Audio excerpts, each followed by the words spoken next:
నమస్తే, welcome to Liya news.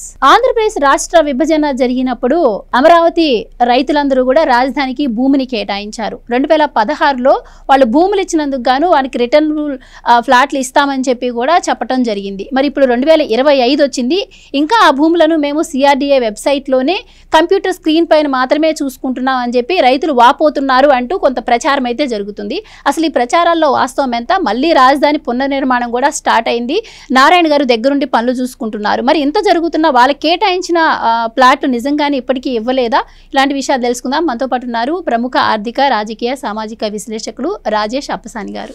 నమస్కారం sir. నమస్కారం సార్. మళ్ళీ చంద్రబాబు గారు అధికారంలోకి వచ్చాక అమరావతి రైతులు ఆయనకి పూలతో స్వాగతం పలికారు. మళ్ళీ మాకు మంచి రోజులు వచ్చాయని చెప్పి వాళ్ళు భావించారు. కానీ ఇప్పటికీ అంటే గతంలో కేటాయించినటువంటి ప్లాట్లు ఇప్పటికి కూడా మేము చూసుకోలేకపోతున్నాం, మాకు అసలు వాటిలో ఒక క్లారిటీ రాలేదు, మళ్ళీ మేము భూములు ఎలా ఇవ్వగలం అని చెప్పి రైతులు బాధపడుతున్నారు అని చెప్పి మొన్న మధ్య ఒక ప్రచారం కూడా జరిగింది.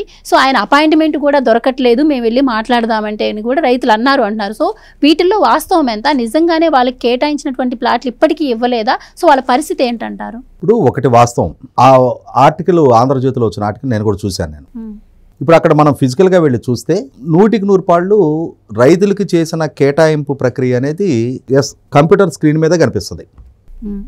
ఫిజికల్గా భూమి ఉంది, ఆ భూమికి సంబంధించి సరిహద్దు రాళ్లు గతంలో ఫిక్స్ చేశారు. ఈ దశాబ్ద కాలం ఆల్మోస్ట్ 9 సంవత్సరాల కాలం గడిచిపోయింది. ఈ 9 సంవత్సరాల కాలంలో కొన్ని చోట్ల రాళ్లు పీకేశారు, దురుద్దేశపూర్వకంగా భూమి స్వరూపాన్ని మార్చే ప్రయత్నం చేశారు, జోన్స్ ఆల్టర్ చేసి తర్వాత అక్కడ వేరే సెంటు స్థలాల పేరిట జగన్మోహన్ రెడ్డి గారు వీళ్ళకి పేదలకి ఇళ్ల పట్టాలు ఇచ్చాడు. రకరకాల ప్రక్రియలు జరిగాయి, రోడ్లు తవ్వికెళ్లారు.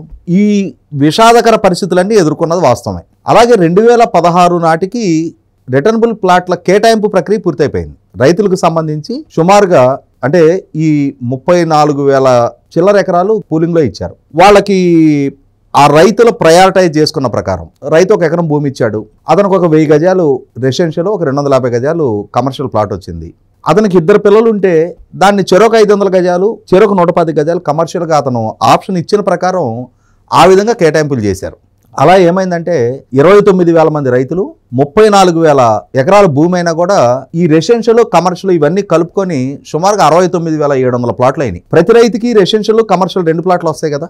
సో అలా ఓవరాల్గా 69,700 ప్లాట్లు కేటాయింపు ప్రక్రియ పూర్తయింది. కానీ వాళ్ళు ఫిజికల్గా ఇది నా ప్లాటు అని చెప్పని వెళ్ళి చూడాలి అని అంటే రోడ్ ఫార్మేషన్ జరగాలి, ప్లాట్ నెంబర్ ప్రకారం వాళ్ళ పేపర్ మీద ఉన్న నెంబరు వాళ్ళు ఐడెంటిఫై చేసుకునే వెసులుబాటు జరగాలి.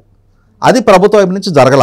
దానికి కారణం ఏంటి అంటే 2016 నాటికి ఆ రోజు అమరావతి ఒక రూపానికి వచ్చి ఈ ప్లాట్లు కేటాయింపు చేసే నాటికి నేషనల్ గ్రీన్ ట్రిబ్యునల్లో కేసులు ఫైల్ చేశారు. ఆ తర్వాత స్విస్ ఛాలెంజ్ మీద మరొకసారి కేసులు ఫైల్ చేశారు. రాజధాని పనులను స్తంభింపజేశారు న్యాయ ప్రక్రియతోటి.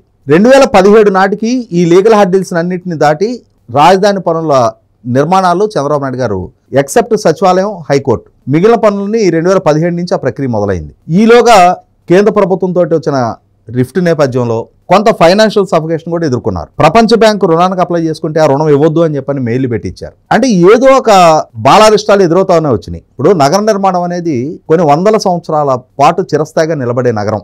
ఆ నిర్మాణ ప్రక్రియలో తొలి అడుగులు చాలా అవాంతరాలు ఎదుర్కొంది. రైతులు ప్రభుత్వ పిలుపు మేరకు చంద్రబాబు నాయుడు గారి ఆయన ఇచ్చిన పిలుపు మేరకు స్పందించి ముందుకొచ్చి భూములు ఇచ్చే ప్రాసెస్లో కూడా కొందరు సహకరించలేదు. ఒక 400 ఎకరాలు ఇస్తే మధ్యలో ఒక 10 ఎకరాలు ఆగిపోయింది. ఈ 10 ఎకరాలు వాళ్ళని మాట్లాడి వాళ్ళని ఒప్పించే ప్రాసెస్లో కొంత టైం కిల్ అయింది. ఇప్పటికీ ఇంకా సుమారుగా 3,000 ఎకరాల పైన ల్యాండ్ అక్విజిషన్ చేయాల్సిన పరిస్థితి ఉంది. ల్యాండ్ పూలింగ్కి వాళ్ళు సహకరించక ప్రభుత్వ పరంగా ల్యాండ్ అక్విజిషన్ నోటీసులు ఇచ్చి అది మళ్ళీ న్యాయ వివాదంగా మారి వాటిని వాళ్ళ హైకోర్టులో కొన్ని 100,000 ఎకరాలకు సంబంధించి ల్యాండ్ అక్విజిషన్కి వ్యతిరేకంగా వేసిన పిటిషన్ని ఒక్కొక్కటి రిజాల్వ్ చేసుకుంటా ప్రభుత్వానికి అనుకూలంగా ఉత్తర్వులు తెచ్చుకుంటా ఉన్నారు. ఇటువంటి ప్రక్రియలో చంద్రబాబు నాయుడు గారి ప్రభుత్వం అధికారంలోకి వచ్చిన తర్వాత వీళ్ళు మళ్ళీ తిరిగి పనులు ప్రారంభించాలి అనుకునేటప్పుడు మొట్టమొదట సమీకరించుకోవాల్సింది నిధులు లభ్యత.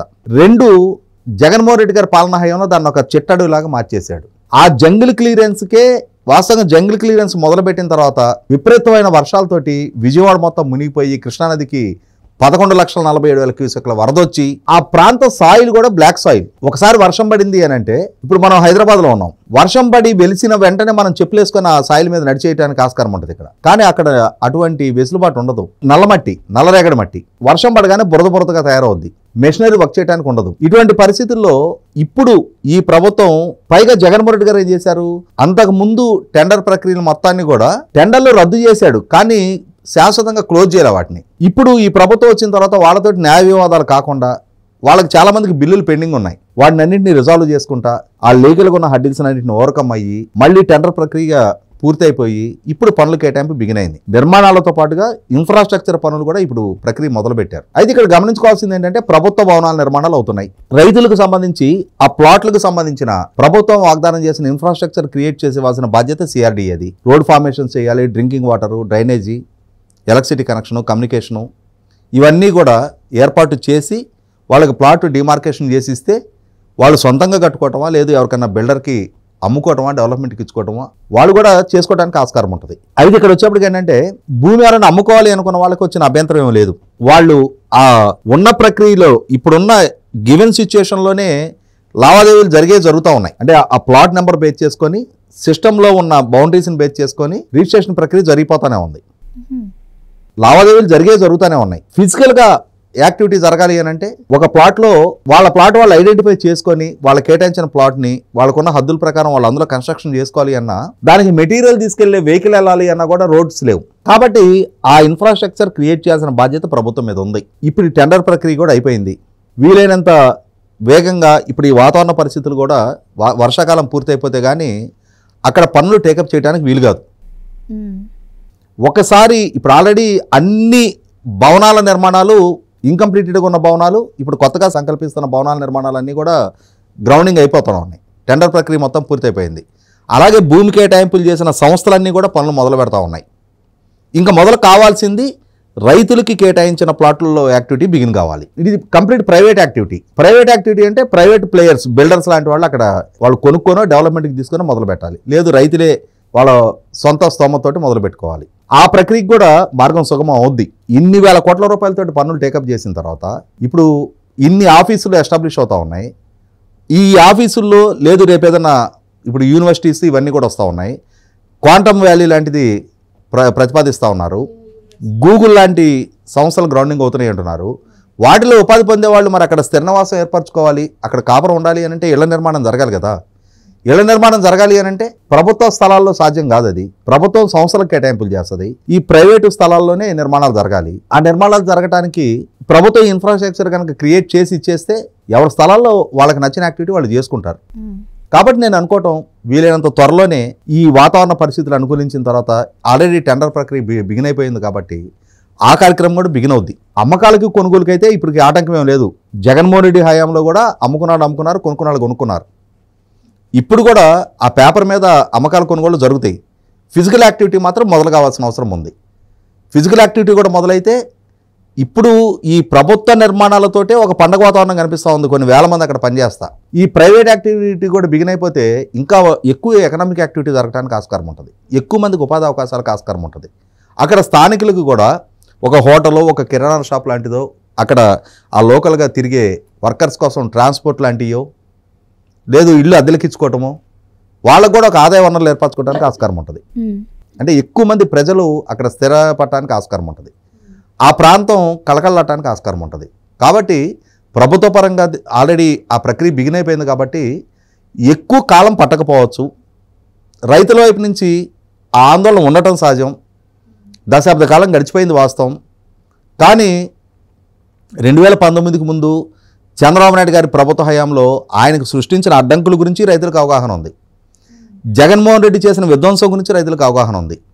ఇప్పుడు ఈ ప్రభుత్వ హయాంలో ఇప్పుడు జరుగుతున్న ఈ ప్రక్రియ పట్ల కూడా రైతులకు అవగాహన ఉంది. మీరు అన్నట్టు దశాబ్ద కాలంగా రైతులకు అవగాహన ఉన్నమాట వాస్తవమే. కానీ ఇప్పుడు అమరావతికి శాశ్వత రాజధాని కోసం అడుగుతాను కేంద్రాన్ని అని చెప్పి అన్నారు. దాని పరంగా ఒక స్టెప్ కూడా ఇంకా పడలేదని చెప్పి అక్కడ రైతులు కూడా ఇప్పుడు అడుగుతున్నారు.